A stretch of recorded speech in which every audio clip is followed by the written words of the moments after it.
to the Real Ethereal show. I am Laura Boone. Today we're going to complete. Are we completing the series, or we have air to film? Do we have air to film, Jesse? No. We're done. This is the last one. This is the last in my Element series. I'm doing a series on, and if you haven't seen them already, you guys, go to my website, lauraboone.org, or go to thelightersidenetwork.com, and you can check out the air signs or air houses, the water houses, the earth houses, and today we're doing the fire houses. So it's a complete series. Okay, what are the elements and what are the fire houses? Just to recap a little bit, the elements in astrology, there are four. I just told you what they were, and really what they mean is it's a set of qualities that each of the elements has, and within those elements there are 3 signs per element, and then 3 times 4 elements is 12, so there's the 12 zodiac signs, and then there's 12 months in a year, and then 360 degrees can be divided into 12. Astrology is based on all the multiples of 12 and a circle, because it's all working with the angles. So I'll go off on a tangent about that too, but that's a little bit about where we're going with us.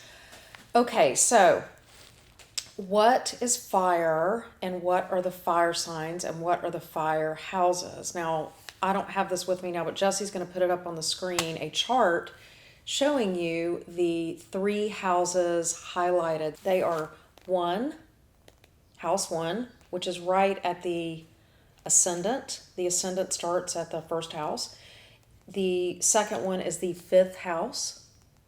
And the third is the 9th house. Those are the 3 fire houses. They are ruled, you guys, by Aries, Leo, and Sagittarius. So we're going to go through each house, and we're going to talk about what those houses rule in a person's chart, and especially one of my favorite things to do is to think about what if you have a sun in one of these houses. You know, if you have a stellium, which is 3 or more planets, that's a stellium in a house, that's important. Or if your sun, wherever your sun is in your chart, whatever house it's in, says a lot about your life and what some of your big life themes could be about. Okay, so let's get started. The first house is also where the ascendant is. And the ascendant in everyone's chart is exactly where the horizon was the minute you were born. So if you look to the east, where the sun rises in the east, exactly what sign is on the horizon when you were born is your ascendant. It's exactly where your ascendant is, and that sign rules the first house. Okay? So the first house, it's ruled by Aries. So what that means is if you have a sign on your first house, it may or may not be Aries, but all of the Aries qualities or Aries topics are going to be colored by that sign, if that makes sense. Okay? So we're going to talk about what are the first house qualities, which are ruled by Aries. Initiative, assertiveness, starting, impulsiveness, egocentricity, what's the word, Jesse? Being heroic? Heroism. Heroism. All of these signs and therefore houses have a lot of times people call it an essence. And the first house essence is I am, okay, which is very Buddha, right? I am. The 12 signs, and I know I've said this before, really denote, it's a metaphor of human development.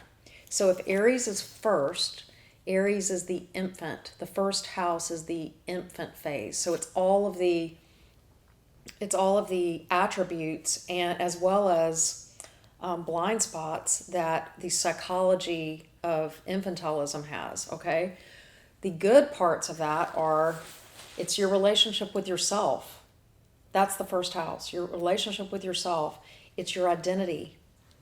It rules how you see the world in relationship to yourself. Now, if you're an infant, in a very beautiful spiritual sense, you are one with the world. An infant can't tell where they stop and someone else begins, right? So that's a very beautiful thing when you're integrated. You are very much present to the fact that we are all one, right? That's an integrated way. In a disintegrated way, it's someone who doesn't understand their impact, who who has opinions or beliefs, and they believe that everyone else is wrong if they don't believe their opinions, if they don't think the same way, a first house person thinks, or an Aries thinks, or someone with this type of energy thinks, right? So there's always a yin and a yang to all these energies. So that's the first house. The first house is also ruled by the planet Mars. So one way to work with houses is to find where Mars is in your chart and then understand what sign Mars is in and what's going on with Mars. Is it aspected, in a good way or a challenging way, and how that will affect your first house. So in other words, that'll affect how you feel about yourself, your identity, right? Your relationship with yourself. Do you have a lot of self-esteem? Are you stable? Are you confident? Or do you struggle with self-esteem issues? Do you struggle with identity issues? Are you insecure, right? So all these things you can find in a chart based on a person's first house. So let's talk a little bit about if you have your sun in the first house. So sun in the first house, think about what that means. Your sun is your modality. It's how you live, right?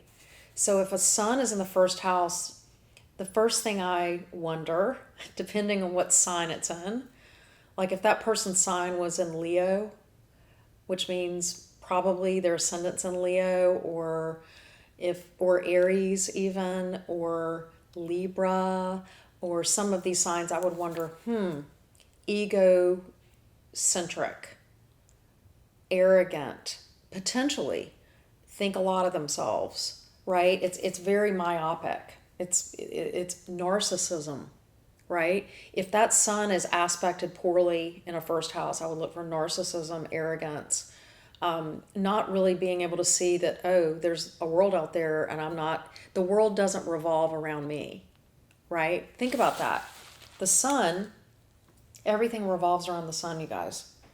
So if the sun is in someone's first house, which is really their relationship with themselves and it's their identity, it's a propensity towards thinking the world revolves around me, right? That is the disintegrated part of a sun in the first house. So what is the integrated way to live with a sun in the first house? Well, these folks make amazing mentors. They make amazing examples. In other words, they have a lot. This is the personal trainer, right? Who focuses on themselves so much.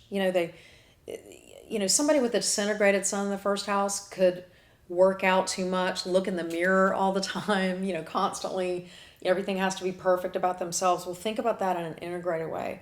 So if you're a person who really takes care of themselves in a healthy way, who has pulled themselves up by their bootstraps, maybe you were born into a sun in the first house person, they're going to be the people that potentially were born in a terrible environment, and they're that 1% that had enough self-esteem to claw their way out of it, to become a success against all odds, which is very Aries, right? No matter what their sign is. And then they become a beautiful mentor, example to others. So a lot of people that, a Tony Robbins, you guys, he's kind of a self-help, he's a self-help guru, but a lot of how he talks it's very self-referential, okay? So he's taking, people that are self-referential, they put their stories out there, look at me, but it's to help other people. That is the highest energy that the first house can have, where you completely take care of yourself and you show it's self-love, you guys. The first house can, the highest energy or way to use a first house placement is self-love, which in turn shows other people how to have self-love. Okay, so that's, if you've got a lot of planets in the first house, if you've got your sun in the first house, you need to watch when people say, it's not all about you all the time. Don't get frustrated. Go, is that a blind spot, right? And then the other thing is, if you have a sun in the first house and you've been very focused on yourself and really taking care of yourself and self-care, stop for a second and go, wow, maybe my accomplishments could be a great map, and how I accomplish these things could be a great map for others. So think about that, because even just by telling your story, sun in the first house people, they get attention. They get attention for what they've accomplished in a positive way for others. Okay, so that's a good first house synopsis. Okay, fifth house. Let's move on to house number 2, or the second fire house, 5. So 5 is represented by Leo.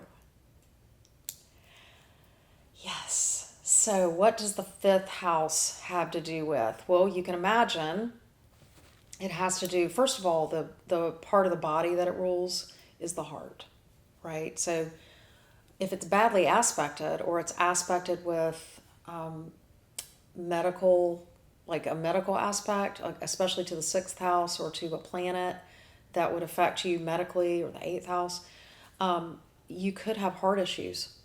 So you think about that with 5th house aspects. But in terms of a spiritual sense or emotional sense, it's heart issues. It's love. It's the house of love. It's the house of romance. It's the house of true love. So what does that mean if the 5th house is about love and romance? It's about other things too. We'll get to that.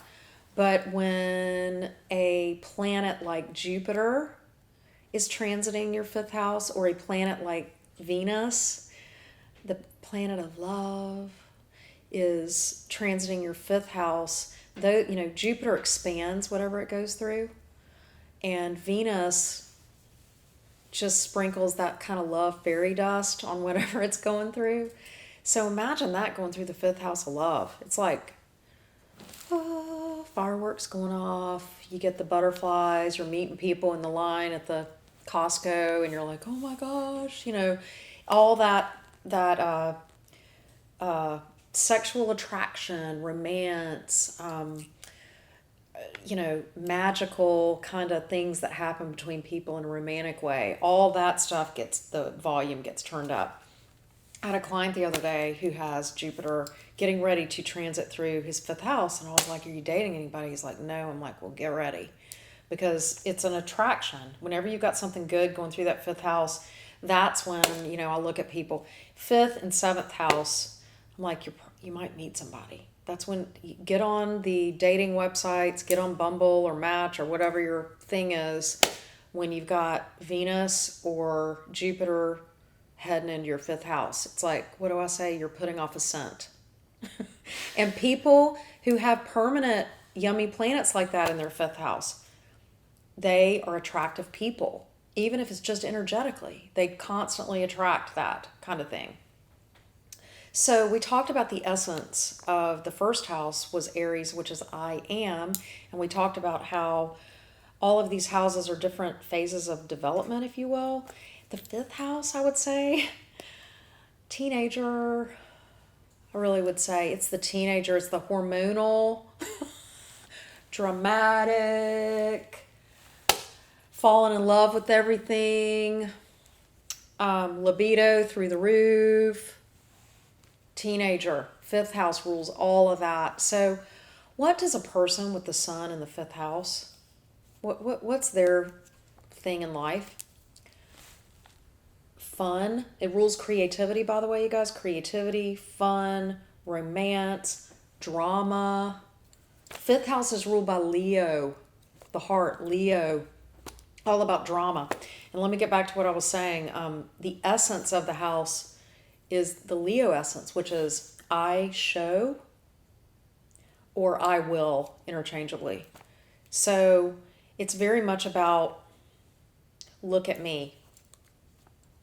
Look at me and let me show you. You know how a teenager is like, let me show you, or even a little bit younger than that. Watch me, watch me. That's the fifth house. And it's an entertainment house. I just did a show on Leo. Doesn't it make sense that literally some of the most famous entertainers in the world, they're all Leos? They're like, let me show you, let me put on a show, let me be dramatic. All the fifth house.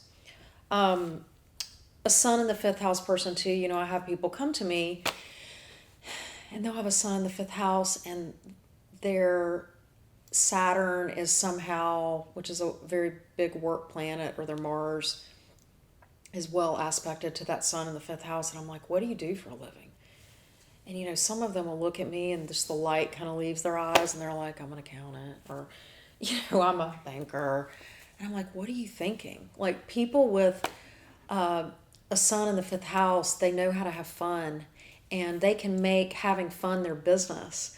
I mean, these are, it rules the circus, it rules the whitewater rafting company. It rules the people that move to vacation spots and start a business. Okay, those are people that know how to incorporate fun or have a good time or need to go to an amusement park every once in a while. The tonic for a sun in the fifth house person is going to be, they need to have lightness. They need to have fun. They need to have drama. They need to have flowers brought to them. They need surprise. They need surprise in their life. Okay, so if you're a sun in the fifth house person, or if you are with somebody that has a sun in the fifth house, what's the sign in? Like, what sign is that, right? It could be in Gemini. You have a sun in the fifth house in Gemini. What does that mean? You need to travel a lot. You need to be surprised. You need that in terms of romance. You'd like to do that most with a partner because it's in the fifth house, right? What if you're a Taurus sun in the fifth house? That means you would need a lot of romance and surprises and love shown around your home. You want to be home, right? So do you see how this works? It's sort of interchangeable. The planet that rules the fifth house is not a planet. It's the sun. So, because the sun rules Leo. So when the sun is in the fifth house, even if it's in its detriment in a sign that it's not so happy with, it's happy, right? It shines. And then let's talk about that for a minute. It is a little bit like the first house in that everything revolves around it. The fire houses are the personal houses. The fire element is the personal element. So it's about, how do I relate to myself as the first house, and then the fifth house is, how do I relate to others? Okay, so it's starting to be in relationship, attract relationship. That's the fire in the second phase of its development. So the ninth house ruled by Sagittarius, let's talk about the essence again. First house was the infant, I am. Fifth house is the teenager, Leo, I show, or I will, stubborn, right? And I want to show everybody, I want to be on the stage. Ninth house Sagittarius, I seek. They're the adventurers. This is the house of adventure. Also, I aim. Sagittarius is the archer. So this house is I aim and I seek. What does that mean? How does that translate? The ninth house rules higher education. So that's really more, that's I seek or I aim. It's about setting goals. It's about learning more. It's about seeking and questing knowledge, higher knowledge. The other thing about the ninth house is, we talked about fire houses are the personal houses. So it's, how do I relate as a person? That's fire. So again, first is infant.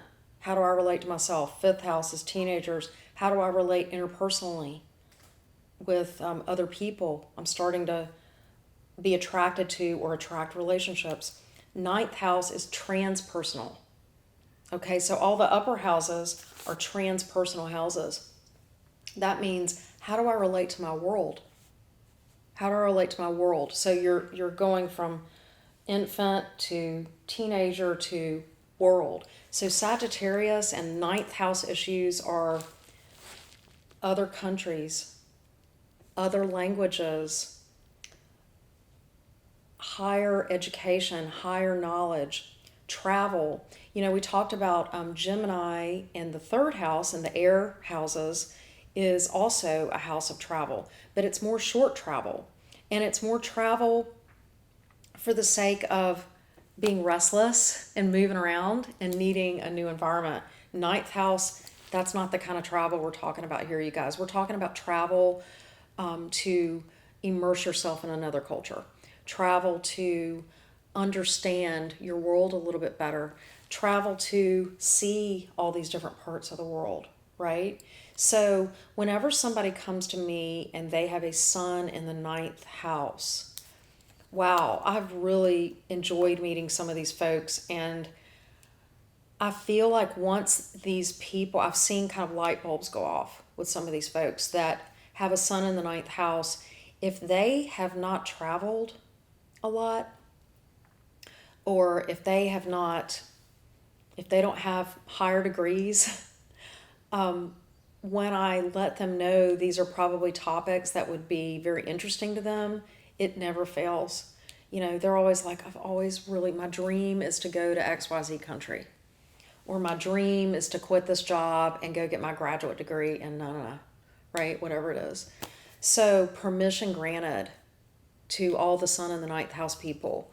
You know, I had one person who came to me and they said, look, I've got 3 kids. You know, we don't have a lot of means. I'm in the middle of raising all these children. The last thing I can think about doing is going on a European tour. A, I can't afford it, and B, I don't have time, right? Go to restaurants that have different types of food for other cultures, right? Go to shows in your community that are about, you know, we have the Cherry Blossom Festival here in Atlanta. It's all about Japanese culture. You know, you don't have to necessarily travel to those countries to really express your ninth house or to get the medicine that a sun in the ninth house needs, but you can get involved in the multicultural aspects of your community, learn a language. You know, ninth house people, it's really good for them to at least get exposed to other languages that aren't theirs. Okay, so another thing about the ninth house, what kind of professions are really good for someone who either has their sun in the ninth house, which again, wherever your sun is, that can be a lifestyle or a mode of living, but it could also be, you know, do you have a lot of planets in your ninth house? Do you have a stellium, or is it well aspected? So this kind of makes sense, right? Travel agent, amazing travel agent. Another profession for the ninth house is being a linguist. And while we're on that topic of being a linguist, anything in academia, anything. These are professors. These are people that love higher education and they just end up in higher education. I mean, even if you're working in administration of a college, you know, sun in the ninth house people would love just to be around that. And my gosh, add to that working for a college in another country that's not your home country. So all of that kind of making the world smaller, the world's your oyster kind of thing, that's ninth house. And you know, ninth house is ruled by Jupiter. So what does Jupiter do? Jupiter expands everything, right? So that's what we're talking about in terms of transpersonal relationships or your relationship to the world. Jupiter rules that. So it's very much about curiosity. It's very much about travel and making everything bigger. I have a dear friend who, you know, people ask me to do when their children are born, their children's charts. and her daughter was born and had a son in the ninth house, very well aspected. And I just looked at my friend, this little girl's mother, who is not necessarily a person of the world, who likes to be home, who likes to have people close to her. And I said, guess what? Your daughter is art. She's a woman of the world. She's a person of the world. She needs a global perspective. She needs to travel. Put her in a school where they teach her multi-languages. Take her out to eat different kinds of food. Sure enough, she'll eat anything. She loves to go get sushi. She loves to go to Thai food. She loves, and she's still young, but she's already wanting to travel. Buy her a globe, have it in her room so that she can understand, oh, this is the world I live in. Those are all wonderful, again, medicines for raising a child who has their son in the ninth house. It's really interesting. So, in conclusion, fire houses and fire in general, which is Aries, Sagittarius, Leo. What does fire teach us? Fire in general, they're the adventurers. They are the initiators. They are the signs, and this is the element that, brings the passion, brings the fire, brings the vision, brings the can-do attitude. They are also in a negative sense or in a disintegrated sense, they're the signs that are impulsive. They're the signs that don't think before they act.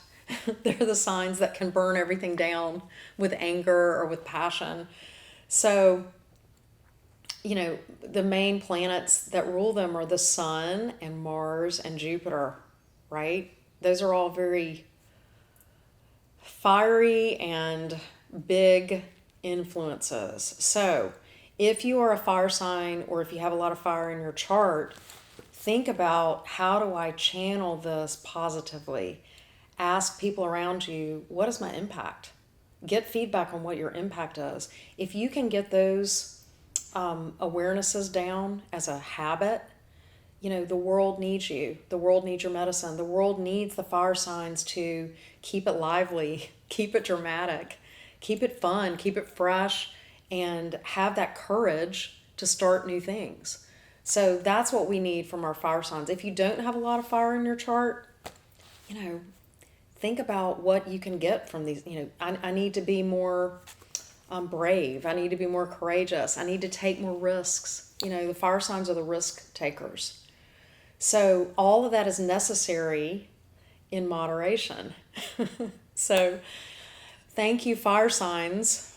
We love you. We need you. I have a little bit of fire in my chart. I know that's probably kind of hard to believe. Just kidding. I have Aries on my ascendant. So I start things. I jump in every once in a while. And thank God I have that, because it balances my Capricorn side, which rarely laughs.